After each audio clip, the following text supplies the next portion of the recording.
Hey everyone, Mr. Happy here, and welcome to my final versus video. Well, at least for now.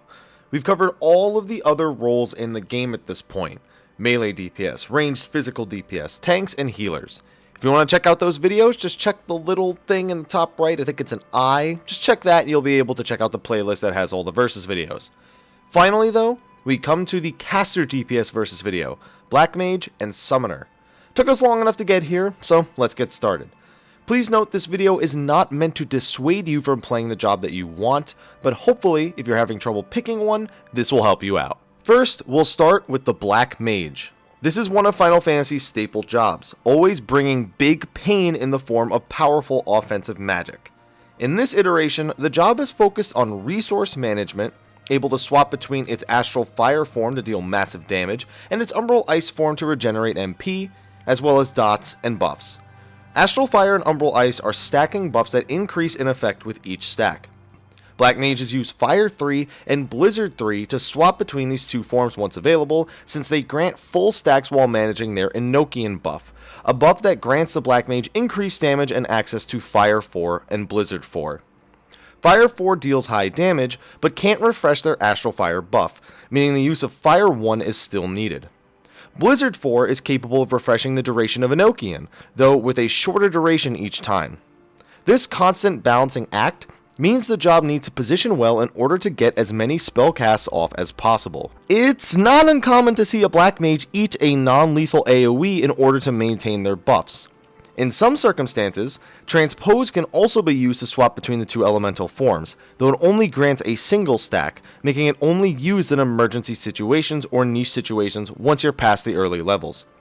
It's also vital to use Ethereal Manipulation, which allows the Black Mage to teleport to a target party member. This allows them to move out of mechanics at the last possible moment in order to get another cast off, or cut out the need to run across a boss arena not casting spells.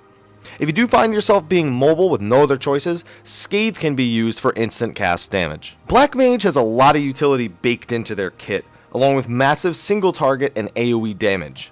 Their Fire 2 and Flare spells are the bread and butter of their AoE, while Blizzard 2 and Freeze are mostly utilized for binding opponents in PvP, and very rarely in PvE. Blizzard 1 offers a heavy effect, while Lethargy offers a heavy plus an attack speed slow.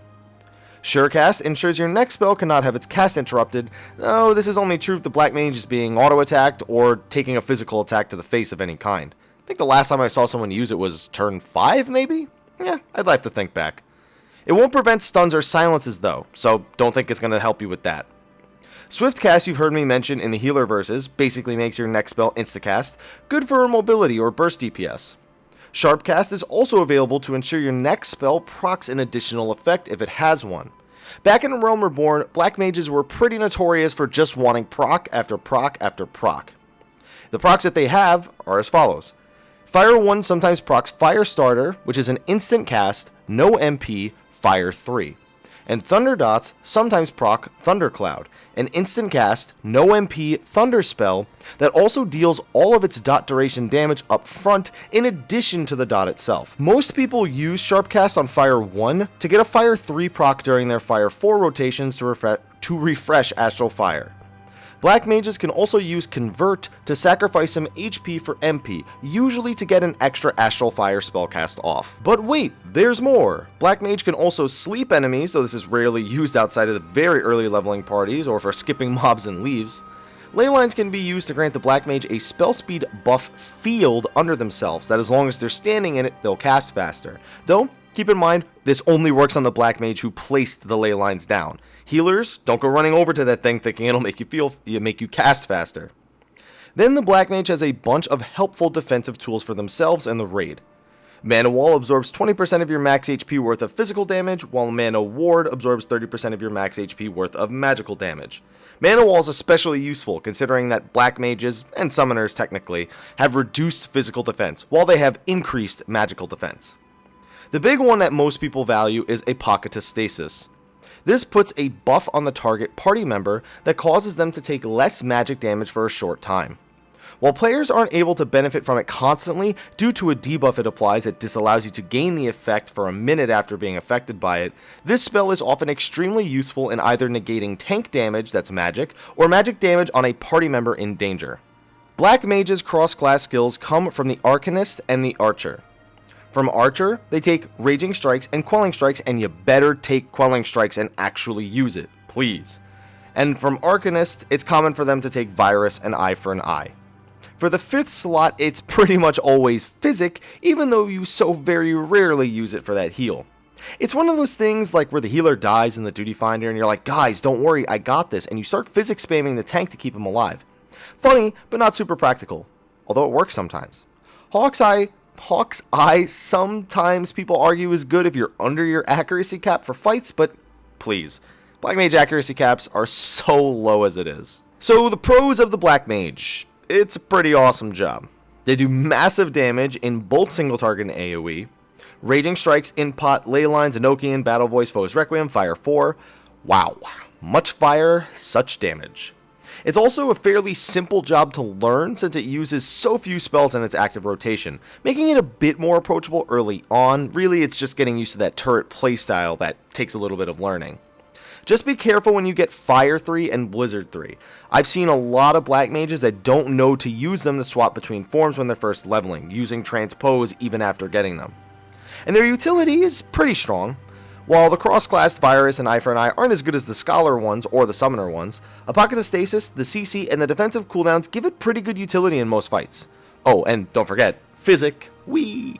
The cons of the Black Mage come in that it's a bit squishier to physical damage, so this applies to Summoner as well. He's got lower HP, as does the Summoner, and yet, those two things combined, of the two jobs in this video, Black Mage is the one to always be standing in AoEs to get spellcast off. So those two things combined aren't really very good for Black Mage. Realistically, this is because the job really requires you to know where you're going to stand. The common term for Black Mage is that you want to turret, as you heard me say before, meaning that you stand still and bombard the enemy with spells. If you position poorly and you find yourself having to move often, moving out of ley lines, you can lose Enochian, and then your damage is just really going to suffer. That being said, it's common for raid groups and some players to cater to a Black Mage and keep them safe so they can execute on this strict playstyle. It's also the only job that actually has no interrupts of any kind, no silences or stuns really, outside of potentially sleeping a target while they're casting something, which really only works in like Duty Finder dungeons and trash mobs. It's nice on the second boss of Brayflock's normal though. How about we just blow the enemy up and kill it before it casts anything instead? And then we have its opponent, the Summoner. This job was added into the game when A Realm Reborn launched and has seen its ups and downs over the past couple of years. In Heavensward, the job became a quick favorite with its new additions, more accurately captivating, or I should say culminating, the idea of a Summoner. I prepare this big attack, and boom! The Summoner is a job that focuses on damage over time spells while micromanaging a pet. While the job used to be solely about using Ether Flow, a stacking buff that allows them to unleash devastating attacks, it now has the added element known as Aether Trail Attunement. When using Ether Flow, you gain Ether Trail Attunement, and when at 3 stacks, you can unleash the Dreadworm Trance. This buff infuses the Summoner with the power of Bahamut himself, granting them increased damage, reduced MP costs of their Ruin 3 skill, and access to Death Flare, a massive AoE attack that mimics Bahamut's Akmorn attack from turn 13 of the Binding Coil raids. You basically have a raid attack as an ability. This attack will end Dreadworm Trance, but by then, you've usually pretty much destroyed anything on the other side of it. To get to Dreadworm Trance, you do need to spend those Etherflow stacks though, so let's explain that. If you watched my healer verses, you'll recall that the way that it worked for Scholar, and that's pretty much the same here. When you use the ability Etherflow, you get 3 stacks of the buff with the same name, and some MP back. Summoner then has several abilities that expend a stack each, and using these properly is important for accessing Dreadworm Trance. Energy Drain deals some damage and restores HP and MP. Bane spreads the Summoner's dots to nearby targets, though on the 4th target and beyond, the dots have half the potency. Fester, which is a big one, allows the Summoner to deal 100 potency per dot on the target. It only counts Bio, Bio 2, and Miasma 1, so the max potency of this is 300. Finally, Pain Flare deals damage in an AoE around the target. Despite this, it is actually often mixed with Fester on single targets to spend Etherflow stacks to quickly reach Dreadworm Trance. Originally in development, the new Try Disaster ability used to cost Etherflow as well. This used to be the name of an ability back in A Realm Reborn, but they renamed the old ability to Try Bind and made Try Disaster an ability that applies Bio 2, Bio 1, and Miasma 1 all at once on a short cooldown. On top of all the damage, Summoner has some decent utility mixed in. It shares quite a few utilities with Scholar, including Eye for an Eye and the Enhanced Virus. The big thing most people highlight is that it's the only non-healer in the game that can resurrect players. This has value sometimes, but unless otherwise really needed, summoners are usually the last job expected to do this. Garuda Eggy has a knockback, and Ifrit Eggy has a stun. Ifrit Eggy also gives this AoE shield buff that causes physical attacks to take damage when hitting people with the shield. A lot of its damage skills also have secondary effects, such as a movement slow and healing reduction on the Miasma spells, and an attack speed slow on Shadow Flare. Oh, and that AoE bind on Try Bind, so worst name of an ability in the entire game. For cross-class skills, Summoner pulls skills from Archer and Thaumaturge. You could probably already figure out what I'm going to say. You take Quelling and Raging Strikes from Archer, and Swiftcast and Surecast from Thaumaturge. Honestly, Summoner has probably the worst selection of cross-class skills to choose from, considering the 5th slot is either Blizzard 2 or Hawkeye. Blizzard 2 is the clear winner, I guess, which I suppose gives them an extra AoE bind? So, pros of the Summoner first. The best pro about the Summoner compared to the Black Mage is their mobility. A lot of their damaging skills can be cast while moving, only requesting they stand still to really do some dots, Ruin or Ruin 3, and Shadow Flare. That's without Swiftcast though. This makes it far less punishing when you're forced to do mechanics or constantly be on the run for any other reason. Their damage is also pretty good, especially in situations where they can dot up multiple targets or blast AoEs into large groups of enemies. Their utility is strong, especially the Battle Rays and their overlapping utilities with Scholar, which, while you don't need more than one, it couldn't hurt, right? Honestly, the job is pretty satisfying, and I'd say it's the most mobile range DPS really in the game, unless you're just counting the millions and millions of procs you get when you are on a Machinist. It does have some pretty noticeable cons though. The biggest one is that unlike Black Mage, it has a finite amount of MP. You heard me mention the Umbral Ice and how you used it to restore MP. I guess I probably should have clarified, you literally can't run out of MP ever on that job. You can if you screw up and it'll ruin your rotation, but theoretically, you can literally never run out of TP. This can make things annoying for the Summoner on occasion, if you're in a situation where MP is scarce. This issue used to be a lot worse, but it was heavily alleviated in Heavensward. Another issue is that their burst, while it is incredibly strong, requires saving a lot of cooldowns like Try Disaster that you would otherwise be using consistently on the boss, and honestly, it can feel pretty disruptive to your rotation. The Summoner also suffers from a similar situation that Monk does. Its utility is good, there's no denying that. It's just not very valued by groups because they already get most of it from a Scholar, if they have one in the group. Which most groups do, so that's what I'm talking about. They'll use it if they have it, but it's rarely something worth sweating over. And finally, their DPS is just lower than Black Mage's in most scenarios. I know some of you are going to point out a few specific ones, outside of like abusing the vulnerability stacks on A2 or something like that. This is obviously the trade-off for the crazy good mobility, but considering Black Mages do just fine not moving, it sometimes feels as if you just wish you did more damage. Some would argue Summoner is also harder to play because of the micromanagement of the pet and the fact they have to press a lot more buttons than Black Mage does. I actually agree with that sentiment, though some find the turret playstyle and the inability to really move of the Black Mage to be harder, so, opinions are opinions. Alright, so this is the final versus video until we start getting some job adjustments, so I should probably pick a fair winner.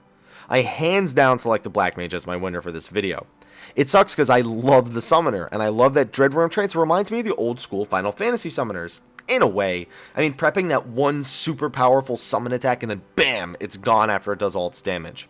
But Black Mage, when played properly, just trumps it, really.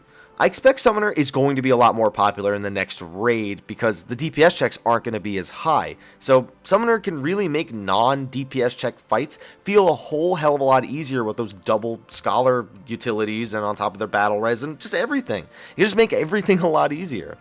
By then I'll probably rate the two jobs evenly. And even now, Summoners are still really good. I just select Black Mage as my winner. On that note, let's wrap up this final versus video. I don't know when I'll do the next one. I need to see what job adjustments are going to be in 3.2. Maybe we end up waiting until the next expansion. Who the hell knows, but at least for the 3.x series, I'll consider these mostly up to date. I'm expecting Astro and a few other jobs to get some adjustments though, so we'll cover those in the future. Anyway, thank you for watching. Be sure to like, favorite, subscribe, and share. And if you haven't already, check out the other versus videos because I had a lot to say about those as well. Anyway, I will see you guys in the next video, whatever it may be. And until then, take care.